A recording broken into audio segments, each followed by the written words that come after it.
starting to pay attention to.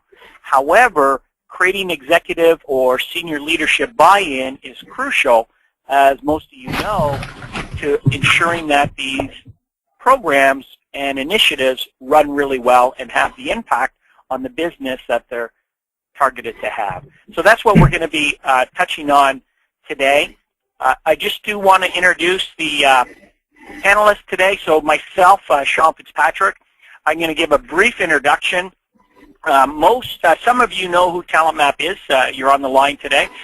So we know you and that we've had an opportunity to work with you in the past. However, there is also, I noticed, some organizations that we haven't had a chance to work with in the past. So I will spend just 1 or 2 minutes explaining who TalentMap is and what we do, to give you a bit of perspective also as to where we're coming from when we look at employee engagement, because it is such a broad topic. And I'm also going to introduce you in just a few minutes to David Wexler. David Wexler, he's a former VP of HR of a number of organizations and a leading consultant in the area of human capital. So I'm going to introduce Dave in just a few minutes. But let me jump in and give you a bit of an overview, and then I'll turn it over to Dave, who will be our lead presenter today, and to give his perspective on what he's seen on engagement and CEO buy-in. Just a little bit about TalentMap as an organization. So as an organization, what we do is we help our clients measure, analyze, and act on the survey results. So that's really the whole focus and the reason for being for our organization. Been around for about 15 years, and our whole focus is on helping our clients through either standard surveys or customized surveys, analyzing the data and providing sophisticated reports so they can really act on the results. And then also we do best practices and action planning post-survey, because that's often the Achilles heel of a lot of survey programs, as how do you deal with the results and act on the results. And I think that's what David's going to be talking about a little bit in a few minutes. And again, just a quick snapshot. We've had the opportunity to work with a range of different organizations, anything from financial organizations to not-for-profits to healthcare, education. So quite a range of perspective in terms of dealing with these different organizations and the staff and management team there. We also have had the opportunity to run some of Canada's best employer programs. So Canada's Top 100, we've been in the back-end data collection and reporting for that for the last number of years, and Employees' Choice Awards is another program. I think David's going to talk a little bit about Top 100 program and his perspective on it, but it's given us as an organization, it's given TalentMap great insight not only to what's going on with our clients, but what goes on across the country on employee engagement. And just to wrap up before I turn it over to David, there was an interesting study, and this is done at Brigham Young University just recently, and it was around employee engagement best practices. And I wanted to point out what I thought, because I was doing some sort of digging around this whole area on CEO buy-in. And one of the conclusions of this study, they brought in a number of organizations and asked them about their perspectives, and these are senior executives, asked them about their perspective on employee engagement initiatives and how to create buy-in. And the executives and CEOs mentioned one thing: having, prior to any engagement initiative or program or even survey put in place, having a very clear executive summary of what they expect the findings will be, not necessarily what they'll actually be, but what they expect, and being able to link those potential actions that they expect that might come out as a HR professional directly to the bottom line, whether it's productivity or quality or customer service or lower turnover, but being able to directly, clearly state to the executive what's going to be the findings or what they expect the findings, and how, if you did something, it'll impact the bottom line. So the key there is really clear findings for any executive in a short executive summary related to action that's going to affect the bottom line. Seemed to resonate on this study. So that was an interesting work that Brigham Young University did. And then finally, just to give you a little more in-depth into what TalentMap focuses on, what we do is we follow a model that we've developed. It's loosely based on Maslow's hierarchy of needs. And this model is really around measuring not only employee engagement, which is represented by the top box here, but we we survey and get feedback on a number of underlying factors that influence engagement. And these factors range from anything from professional growth opportunities to employees' perceptions of compensation to how they see the vision of the organization and so on. What's also interesting about Telemap's model is we also focus on things that really impact the business. So we look at how employees perceive the level of customer satisfaction and customer loyalty. There's a lot of research that links to employees' perception of customer sat has a strong correlation to actually how customers perceive satisfaction. We also measure things like innovation, which is really important to organizations and executive team. So not only do we look at the core aspects of the work around professional growth and feedback and work environment, but also around the business aspects. And that's one of the ways we're able to link what our clients are able to survey on to the bottom line. And that's something that, as I tried to touch on a little bit earlier, that CEOs seem to be paying attention to. If you want their attention, one way to do it is through data and through numbers, and that's really what they focus on more than anything else. So, so with that in mind, I'm going to stop the intro for Telemap, and I want to turn it over to David Wexler. I want to introduce David briefly. And David, right now, David provides a range of CEOs as well as leaders in the HR world, CHROs, and some directors of boards. Really helps those organizations with the capability and the confidence to improve the return on investment of human capital. And that's the focus of what Dave's whole career has been around helping both as a HR practitioner and now as a leading consultant in this area, help organizations improve their ability to invest and optimize human capital. Just a little bit of background also around David. He's a member of Cancer Care Ontario, the Human Resource Compensation Committee, so he's got some experience on the healthcare side. He's a member of advisory board for George Brown College and has been involved in that organization, so he understands a little bit on the education side. And he's very highly skilled in the whole area of employee engagement and organizational effectiveness. So I'm really looking forward to his perspective. And a couple of organizations he's worked with in the technology sector, FreshBooks, Alias, SynCaps. In the financial, he's worked with Canada Pension Plan as a Senior VP of HR at CIBC, as Head of HR for Wealth Management. And also in the consumer and packaged goods industry, Electronic Arts as a HR for EA Sports Canada, and even in Procter & Gamble in more of a regional head of operations. So both a business background as well as a HR background. So that's why I'm really excited to have David here today talking about his experiences over the years on gaining executive buy-in and creating a successful engagement initiative. So David, without further ado, I'll turn it over to you. Thanks very much, Sean, and hello everyone. It's really tough when you're on a webinar to establish a rapport with the audience, but I'm going to hope to try to keep this interesting and hopefully keep your attention as I go through about 20 or so slides. And I think one of the most important things that Sean mentioned in his introductory remarks is what's important to CEOs and what are CEOs looking for.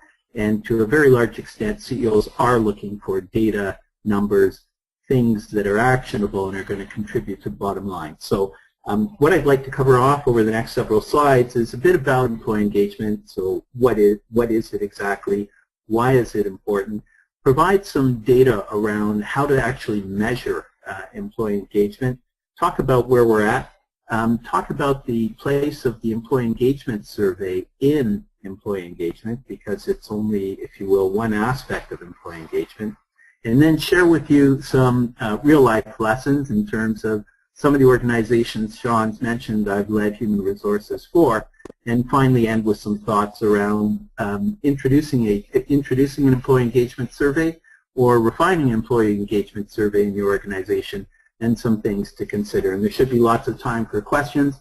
And I think, too, as Sean has mentioned, as I go through the slides, if you'd like to ask a question in real time, just type in your question. Sean will stop me and ask me questions as we go through. So what is employee engagement?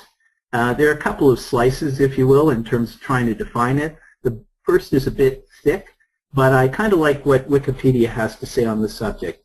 An engaged employee is one who is fully absorbed by and enthusiastic about their work and who takes positive actions to further the organization's reputation and interests. So essentially, it's somebody who is really focused on trying to do things that contribute to the organization's success. And when you think about organizations really have the same two assets. You know, all organizations have people, and all organizations have physical capital. That is, they have buildings, equipment, dollars. And so the real question then is, why is it if all organizations have the same assets, some succeed where many others fail? And the argument that's been made by many is that the successful ones make better and fuller use of their people assets. And in fact, there was a timely article in the Wall Street Journal last week that spoke to that very issue. And I'll just quote a couple of lines from the article, but essentially it's, bosses, here's what young employees wish you knew, and that is, you're not tapping into their full potential. More than half of workers polled in a global survey of young professionals say they aspire to the top job at their organization, but only 1 in 4, that is 25%, feel that their current employer is making full use of their skills. So the successful ones make better and fuller use of their people assets. Unfortunately, far too many organizations are not. And then when you take a look at why people assets matter the most, so companies can deploy physical capital, they can deploy human capital. In terms of the assets that matter most, people are the most important asset, and the reason for that is really quite simple. People provide unlimited upside, are incredibly versatile, their capabilities and potential are often utilized, and in fact, if you can grow employee engagement, you then get increased productivity and increased profitability. And employee engagement, I would argue, is the secret sauce for organizations beating the competition. And then if you want to actually try to quantify this, here are 5 data points to consider. First off, there's a financial institution in the U.S. called the Workplace Fund that makes it a point to invest in organizations who are recognized as top employers. And over the last several years, they have had returns of roughly 10.8% versus 3.2% for Standard & Poor's publicly traded companies. Gallup has determined that if they look at the earnings results for top employers versus all employers who are publicly traded, those who are top employers generate 147% more in earnings. Fortune magazine has determined that their top 100 employers provide a shareholder return of 14%, that is dividends and capital gains, versus 6% for the broader market. And top employers outperform, according to Gallup, revenue and operating profit by 6%. Now, I'll leave you with one last data point, and this is one that Sean had commented earlier when he was talking about customer satisfaction. In top employers, customer net promoter scores, that is how customers evaluate the service being provided by the supplier, will score 35% higher those who are rated as top employers. Now, there's more to it than just the dollars. If you take a look at the employee side of things and the business side, 78% of leaders, according to Deloitte in 2014, rate retention and engagement as urgent or important. That was the highest scoring item on the Deloitte survey. Gallup says that engagement scores and trust in leadership are continuing to decline, and the annual lost productivity cost of the U.S. economy is $500 billion. The amounts are staggering. And then there's an organization, and I don't know how many of you are aware of this, but this is an organization, Glassdoor, that makes its living by providing a forum for employees to comment on their employment experience. And they have in their database 6 million companies.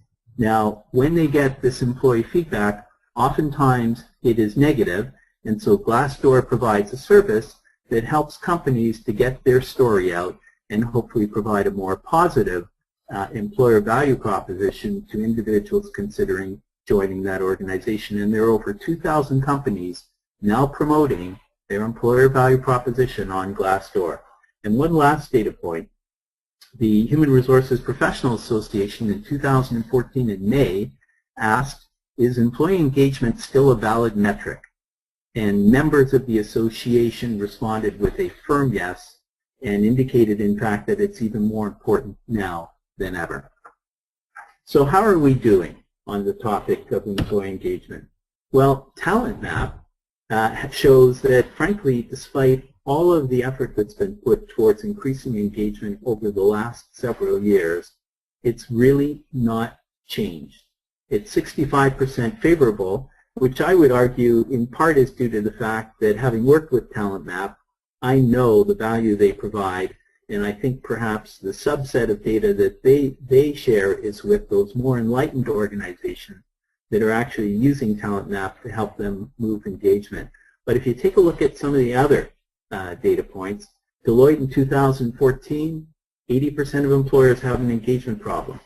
Gallup, in one of the most damning statements, says in 2014, only 13% of employees worldwide trust leaders and are engaged. And I was listening to a CBC radio interview yesterday where they had a professor from Harvard University on who actually said that the 13% may actually be overstating the situation. And then a couple of other data points from a couple of other survey providers. But bottom line is we are not doing well in employee engagement, and as a consequence, employers are leaving a lot of potential revenue and operating profit dollars on the table.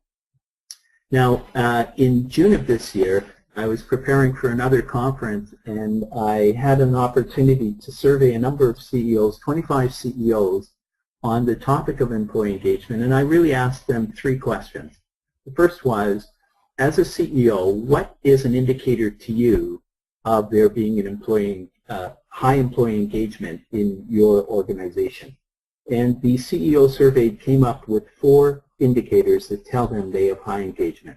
The first, open communication, up and down, two-way, no punches pulled. Secondly, discretionary effort, which the CEOs measured not only as individuals who are working outside of the normal hours, if you will, of the office, but individuals who volunteer to work on projects, individuals who help out on the social committee, individuals who really seem to care about the organization. A third indicator, employee referrals. If employees are willing to refer their friends and their professional contacts to the organization, then that says to the CEO that they have an engaged workforce. And the last indicator, employee loyalty. And the CEOs measure employee loyalty as individuals who stick around with the organization and who choose not to leave. On the second question, how does HR contribute to this, to having an engaged workforce? CEOs identified a number of things that HR does. They act as a steward and a champion of culture. They monitor morale. They build the policies, the processes, and the programs that help to align the culture with the business vision and mission.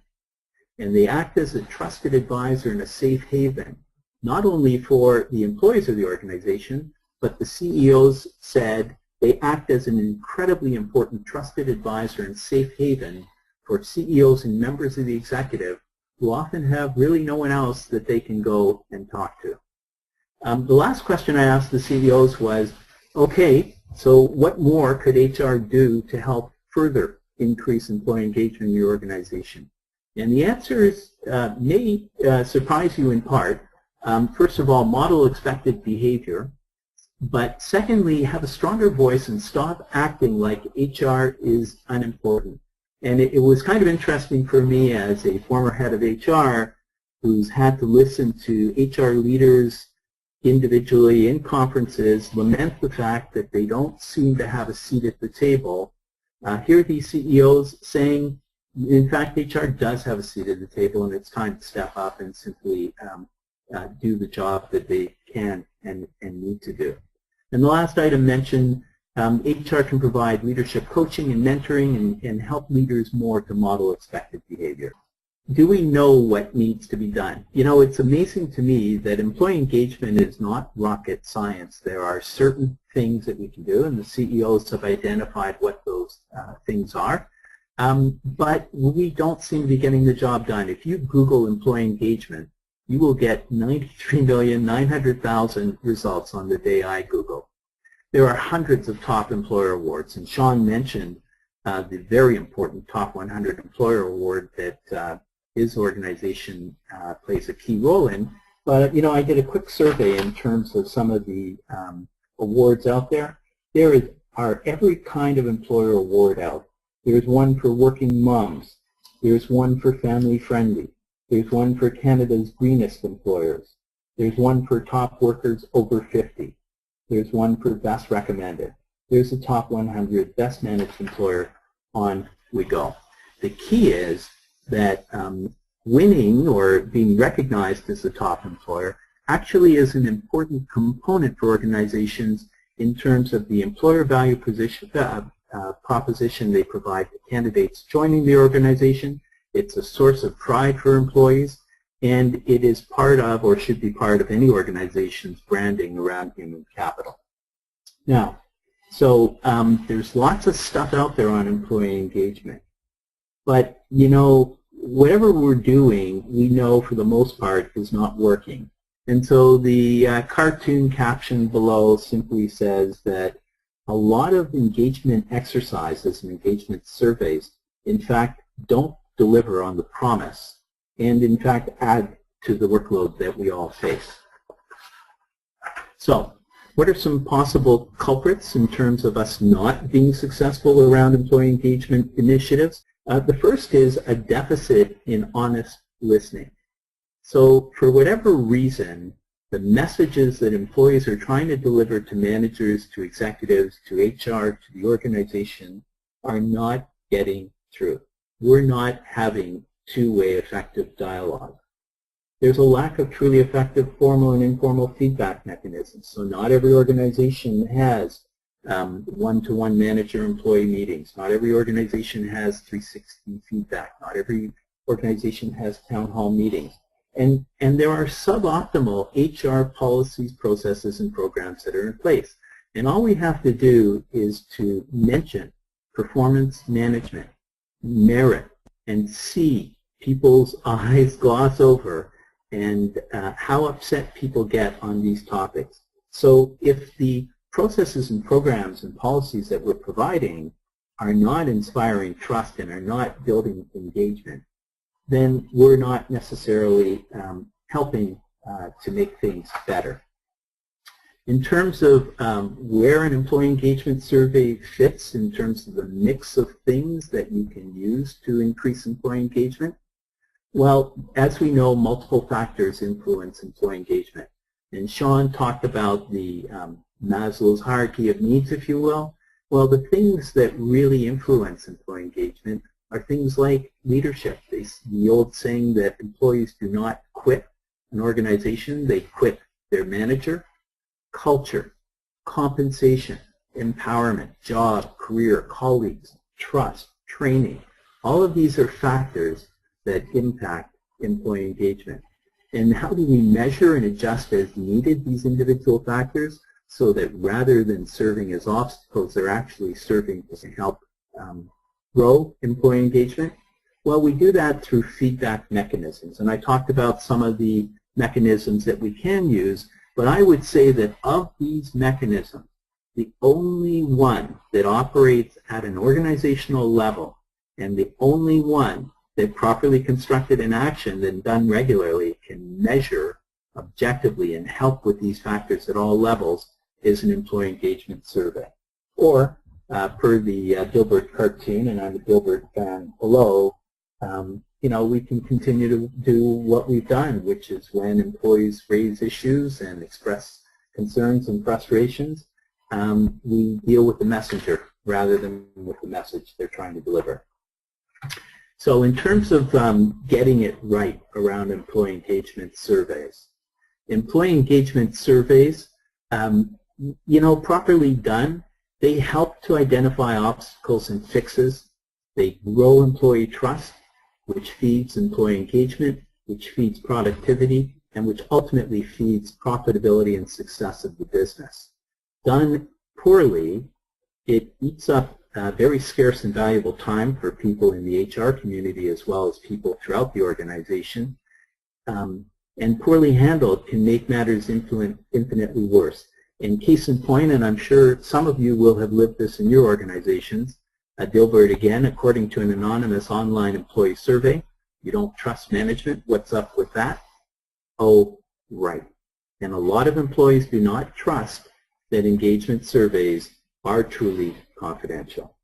Now, a key obstacle to having an effective employee engagement survey is actually executive objections. And so one of the things that Sean and Talent App and I have put together is a deck of cards that speaks to how to overcome CEO and executive objections. And on the deck of cards are a number of objections that have been raised with me and others in the HR community and with Sean and Talent App over the years. And then on the flip side of the card are a number of things that you can do or say as the individual championing an employee engagement survey to help address that objection. And I think, Sean, if at the end of the survey, or at the end of this webinar, rather, if people were to email you, you would happily send them out the deck of cards. Exactly. Yeah, that's right. That's right. So as Sean said earlier, CEOs are not opposed to employee engagement surveys. In fact, CEOs want employee engagement surveys, but they want to make sure that they're getting value for their money. So I'm now going to switch gears and I'm going to talk a bit about some real life experience. And one of the first I'd like to talk about is Alias. And for those of you who don't know, Alias was at the time the world's leading computer graphics software company, used by virtually every film company to make all of the monsters and creatures you see on screen, by every transportation company to design planes, trains, boats, automobiles, by every games company, and by every designer, if you will, to design anything from Gucci bags to Apple computers. And proudly, this was a Canadian company with 650 employees in 16 countries and had been around for 25 years. In terms of Alias's business prowess, I would say with pride that one of the things that we were thrilled with was we had for 18 successive quarters revenue dollars and profit dollars that exceeded our plan. We had on a global basis a 90% market share. We not only had people joining the organization that we wanted to have join us, but we had our competitors people applying to join us. Our annual regretted turnover, that is individuals who choose to leave your organization who are performing, was under 4%, and this in an industry that has annual average turnover of 18 to 22%. We were recognized multiple times on the cover as top 100 employer, and we were on the cover of Maclean's magazine. And in fact, in the photo, you see a Tiffany star, which was given to us after we were named a winner for the third time. And we actually won an Academy Award, and in the photo as well as a picture of the invitation that I got to get to go to the Oscars in LA, which is another story. So great organization, but in the beginning though, not so good. And when I joined Alias, we actually had a real problem. Our regretted employee turnover was 24%. So again, I said industry average, 18 to 22%. We were at 24%. We were not making money. And in fact, our revenues were shrinking. We had a bloated executive team. We had one executive for every 65 employees in the organization. Our customers, who had loved us in the past, were beginning to hate us. Our parent company, we were a wholly owned subsidiary of a technology company called SDI, was on its way to the first of 3 bankruptcies it would go through. Our products were overpriced, long in the tooth. We were selling software licenses at $125,000 at a time when they were actually going down to about $25,000 and would ultimately go to $2,900. Employee morale we suspected was low, but we didn't have any way of measuring that. Initiative and innovation were non-existent, and there were elephants in the room everywhere in terms of things that people knew were wrong, but no one was willing to talk about. So what had gone so wrong for us at Alias? Well, you know, some of the same things you see over and over again in organizations that have known success. Over time, you sometimes get the wrong leaders. I mean, hiring is an art. It is not a science, and you're not going to be right 100% of the time. We had some people in the wrong roles. Paternalism was rampant in the organization, and just by way of one example, when I joined Alias, I was surprised on my first day to have 100 emails show up in my mailbox. They weren't addressed to me, and so I went and contacted IT, and I was told, anytime an employee wants to send an email out to the organization, even though they think it's going out to the organization in real time, it actually goes to you first, David, to vet, which made no sense. It was a real indictment in terms of trust on the part of management and employees and the comfort level with allowing employees to express their thoughts and opinion. It was one of the first things, in fact, that I got rid of. Communication was one way. It was top-down. There was nothing happening in terms of innovation, and we were a very controlling and micromanaging organization. So, at least some of us thought that this was the case. The real trick, though, next slide, please, Char, was how to validate. So we took, as a leadership team, a couple of courageous steps. Next slide, please, Char.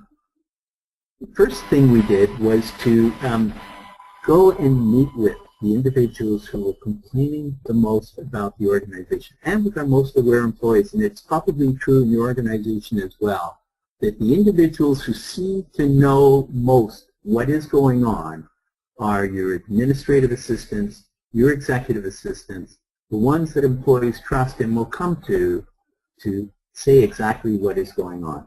And from those meetings, we came up with a top 50 hit list. Now, some things that were on the list were more difficult to deal with, but some of the things on the list were as simple as, hey, there's a stall in the bathroom that's always out of order, or the stove in the kitchen doesn't work. And, you know, when you start to see what the issues are for employees, it gives you your first clues as to what you can do to kind of help turn things around.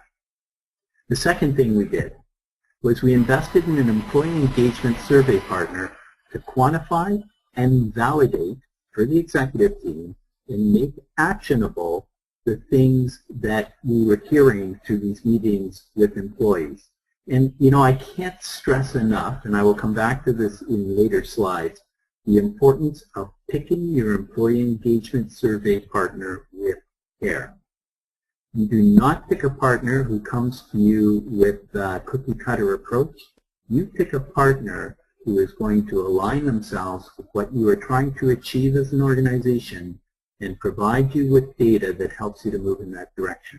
And I was thrilled then, and I'm still thrilled to talk about Talent Map in that light. And then we took one more courageous step as an executive team, which was we agreed to share the results unfiltered from the survey. Now, you can imagine, depending upon where your organization is at in terms of employee engagement, how scary that can be. And I will tell you that on our executive team, there was a lot of debate. There were individuals who said, well, what if employees say really bad things about me as an executive or about the organization? What if employees personalize things? What if employees all gang up on us as an executive team? And these are realistic concerns, and in fact, some of them were borne out by the survey results. But the key is that you can't move forward if you have low employee engagement, if you are unwilling to face, to share, to action what employees are saying and feeling when they are by themselves or with their colleagues. And so we did the first survey, and the results were not pretty. We had an employee engagement survey score of 68, and the benchmark for the technology industry of which we were part was at 78. And if that wasn't bad enough, the worst part was that when we surveyed our 650 employees, we asked 2 custom questions. That is, in addition to all the quantitative scores we got, on a scale 1 to 10, how message you could deliver to your executive team, what would it be? And if there was one thing your executive team could do to help the organization be more successful, what would it be? We had 400 responses. And I will give you just a sampling of some of those responses. One respondent said that if I hear the CEO mention one team one more time, I am going to rip his head off his shoulders and shove it so far up a body cavity that it will never see the light of day again. Another said that our EVP of sales should learn not to tie his belt at his belly button. And there were comments after comment. Now, we could have chosen to not share some of those comments since they weren't necessarily germane to helping the organization move forward, but we had said we would share everything, and we did. And by so doing, the journey for Alias in terms of moving from low employee engagement to higher employee engagement had begun. When we did our first survey, the Canadian economy was in the recession, and we were laying off people. And we knew that this wasn't going to make for happy employees, and having said that, we went ahead with the survey. And by doing that, we showed courage, and employees recognized that. And then, even though we were in a recession, and even though we didn't have any dollars to spare, we picked a few things that were high visibility to employees and not necessarily high dollar costs to the organization, and we invested some dollars we didn't have, and we addressed complaints. And by doing that, we built employee trust. And then, I didn't mention, but when I surveyed those CEOs back in June, there was a 4th question I asked them, which was, what's the most difficult decision you as a CEO have had to make in your career? And they've said, getting rid of a high performer who was not a nice person. And far too many organizations know who these individuals are, and because they're worried about the impact of the business, if they take any action, they leave them in place. And those individuals do untold damage. And these individuals inside our organization were causing good employees to leave. So we got rid of those not nice employees, and in doing so, we walked the talk and lived our values. And by hiding nothing and sharing the results, we grew employee engagement. Now, you can start the process actually immediately following one employee engagement survey, but it does take time to show real and consistent progress. You don't lose employee trust in a hurry, and you don't gain it back necessarily in a hurry as well. But 3 years later, our employee engagement score was now 80%, and the benchmark hadn't moved from 78. David, just a question that came in just Yeah. around the survey that you ran at Alias. Was it an anonymous survey, or how was it run? Maybe just touch on that a little bit. Sure. So one of the concerns actually expressed by employees when we had a meeting with those who complained loudest and floated the idea of running a survey was the lack of trust that the results would be anonymous. I mean, employees were really angry and really wanted to get how they were feeling out on the table, but were concerned that that might somehow get back to them and they would be punished for it. So when we were looking for a survey partner, we actually went out of our way to find one and found it in Telemap that actually could be that objective third party where the communications in terms of completing the survey, in terms of reminders to do the survey, were not coming from us, but were actually coming from TalentMap. And we spent an awful lot of time ahead of actually launching the survey in educating employees about how the results would be tabulated so that employees could have confidence that if they were a member of a small group, or that if only a few people on a team responded, those results would be rolled up to a larger number so that nobody could guess, rightly or wrongly, as to who had said what. Does that answer the question, John? Yeah, no, okay, so that's good. So it's anonymous. What about when sharing the comments? Is there a concern, some people write a certain way or express themselves a certain way, sharing the comments unfiltered, which I think is good from a practice point of view, is great. Was there any concern that someone was, I know who wrote this, or I could identify who may have wrote this? Is that yeah? So in fact, it comes up often, and in my experience, it's kind of interesting that people oftentimes think they know who has said what. I see it in 360-degree feedback processes. I see it on performance reviews where feedback sought from other parties. And more often than not, they're wrong. So, it was a concern, but because we had stated at the outset that we were not going to try to guess who said what, and frankly that the purpose of the survey was to not try to find out who had said what, who had issues, but rather to identify things that were actionable that we could address that would contribute to increased employee engagement, productivity, and profitability. It really became irrelevant. So were there some people who maybe people figured had said what? I'm sure there were, but that wasn't the intent. That wasn't the use of the data. And certainly there were no repercussions as a consequence of individuals sharing feedback honestly. So, my pleasure. So in terms of things that the Employee Engagement Survey identified and we addressed, so first thing to know is that nothing happens in a vacuum, and that if you are going to engage in an employee engagement survey, you had better have action that follows the survey results.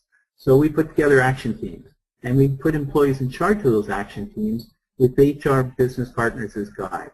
Oftentimes, when organizations get employee engagement survey results, it's a top-down process where the executive leads the discussions in the action teams. But executives sometimes have built-in biases which cause them to stop things too early in the stage of moving forward as a solution. So by putting employees in charge and empowering employees to lead these, we actually had situations where employees would say to executives who might be part of the group, no, we're not ready to go there yet. We're still busy investigating and getting data and coming up with recommendations. We had an issue inside of Alias where our parent company was struggling financially, and one of the great benefits we offered to employees was an 8-week sabbatical every 4 years, paid so long as the employee did not do any paid work. They could do whatever they wanted, and our parent company was getting rid of it. Now, in the survey, the employees told us strongly that this was one thing that we should fight to keep, and so they helped us to actually go back to the parent company and win in terms of keeping this. We delayered, so we had become very flabby. We were going through a recession, but we did it in an intelligent way. We got rid of, in terms of percentage, the smallest number was in employees. The largest number was in executives. And while nobody likes to see layoffs, if you're going to do layoffs, what people hate more is to see unfair layoffs when the executives seem to be getting a free pass. So we made sure we delayered appropriately at all levels, and we said to employees who were losing their jobs, when things get better, you will be invited back to rejoin, and many, in fact, were rehired. We slew a bunch of elephants in the room, so one of the elephants, for anybody who's in a founder-operated organization, is organizations tend to grow up in the city where they were founded, but that's not always where most of the business is being done. And we had a beautiful office in Santa Barbara, California that I loved going to visit, but it was an organization where, it was an office rather that generated no revenue, and it just happened to have one of the founders living there. That was one of our elephants. We closed it down. We did the right thing. We democratized. We gave equity to all employees. We made sure our financials were available to everyone, and we introduced agile processes in terms of engineering and other things to drive innovation.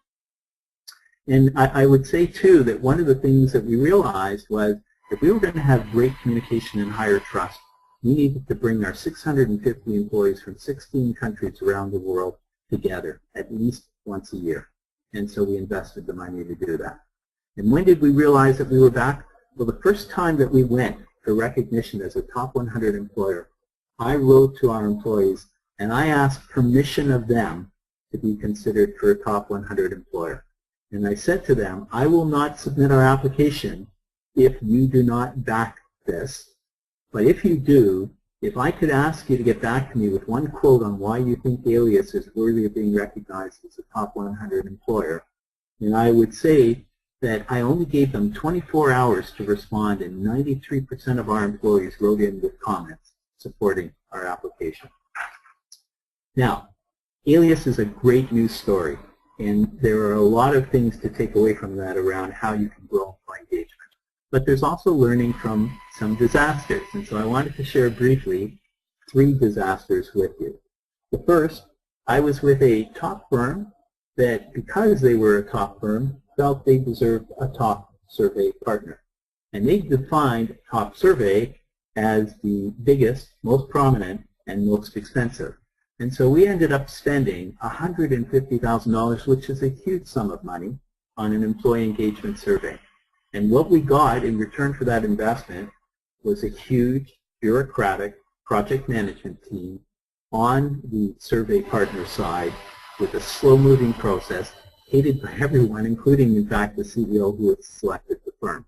And we got virtually no value from that process.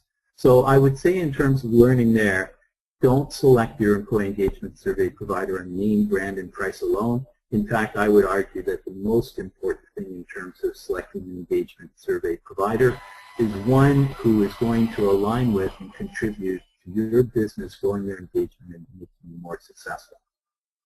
The second example is I worked with a CEO who didn't like the survey results when they came back for his executive team.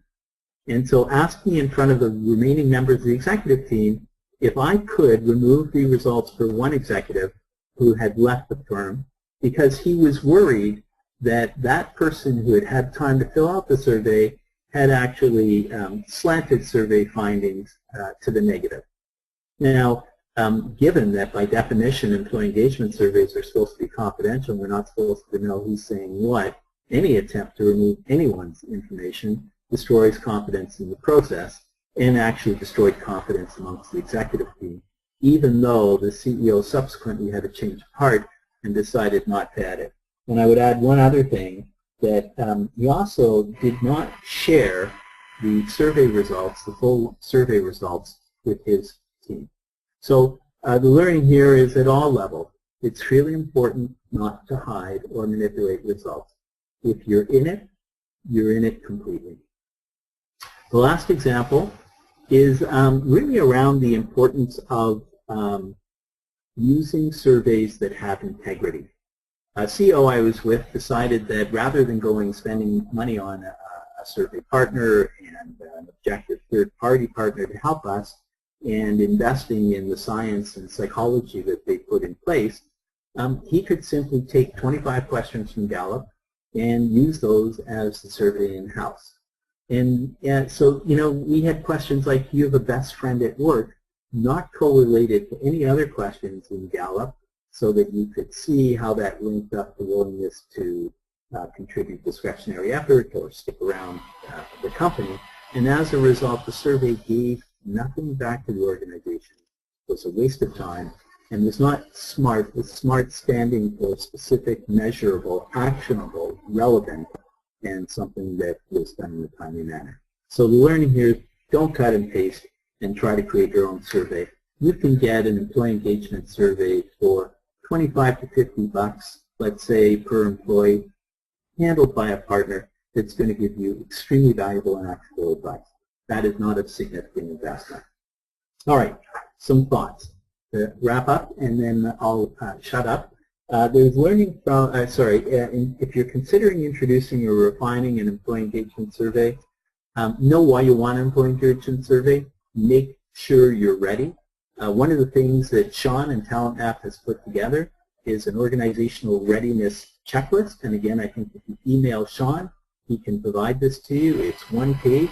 It kind of helps you if you're considering introducing an employee engagement survey in your organization. to get a sense as to what it means and whether or not you're ready for that.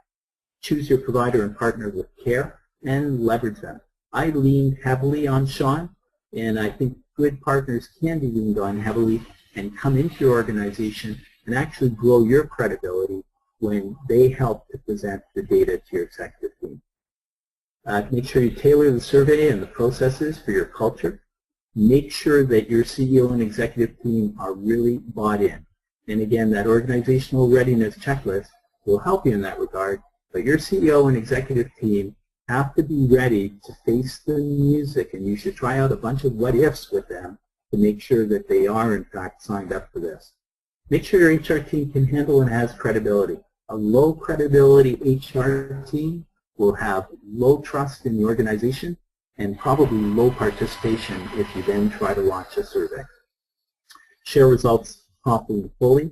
I have seen cases where results have been shared out a year later. It's too late. Try to time your survey, in fact, for around budget time so that when you got your survey results, you can, in fact, budget for some of the investments the surveys are telling you will help you to grow employee engagement, productivity, and profitability. Act upon identified employee needs, but only bite off what you can chew.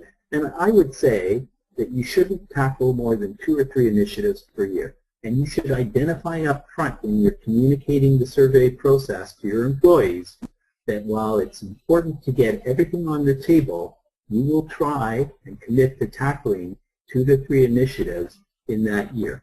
And the reason for that is because there are so many things hitting an organization over the course of the year, you can only do so many. And 2 to 3 is about right coming from HR. Be patient. It takes time. Trust employees to take risks, and never, ever have anybody feeling that they will be punished for poor survey results. The goal of a survey is to improve engagement, improve productivity, and improve profitability. It is not to punish leaders. So with that, I'll conclude, open it up to any other questions you have, and thank you so much for your time and listening to me. Good. Thank you very much, David. That was excellent. It gave us a really good overview of some broad guidelines that you've learned and picked up, and some real practical guidelines. And listening to that story of the software company Alias, I think really brings it to life. So thank you very much. That was an excellent overview. There is a couple of questions that did come in. Maybe Dave, I'll put one out here. One asked if they really liked the idea of sharing the survey results unfiltered with the entire team. But this is a small organization, not-for-profit, maybe has only 20, 25 staff, doesn't have a HR or internal HR anyways, just a couple of leaders.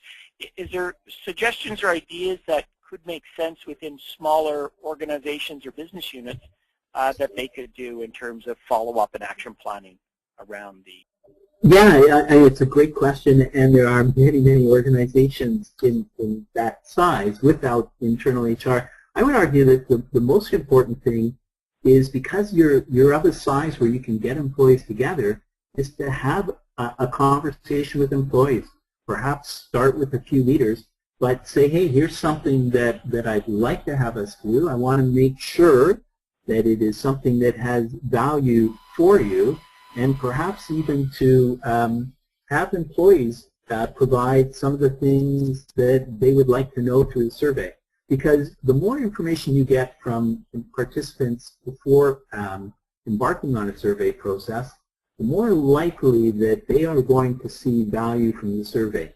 And just imagine with these 25 employees, if they give you, for example, 5 questions that they think are most key to helping the organization address barriers to having higher employee engagement and help the organization in terms of being better at whatever its mission is, then those questions can be fed to potential survey partners to make sure that the partner you want to use is one, in fact, that is going to be able to incorporate those questions in their survey process. And also, you know, when you're 25 people, I think what it says is the importance of the survey partner in terms of them coming in and being able to present the findings takes on more importance. Where I have an HR team in an organization, HR can present a lot of the data. Where there is no HR team, your employee engagement survey partner, in our case TalentMap, would come in and present that data. Good. That was good. That's helpful. Well, I guess we have time for one last question, David, short one. So we only have about 2 or 3 minutes. Maybe two questions. So one thing that I'm just trying to sort of read it here and put it in a question format. Oh yeah. So one thing you did mention is around the CEOs expect almost more out of HR and really want HR to step up to the plate.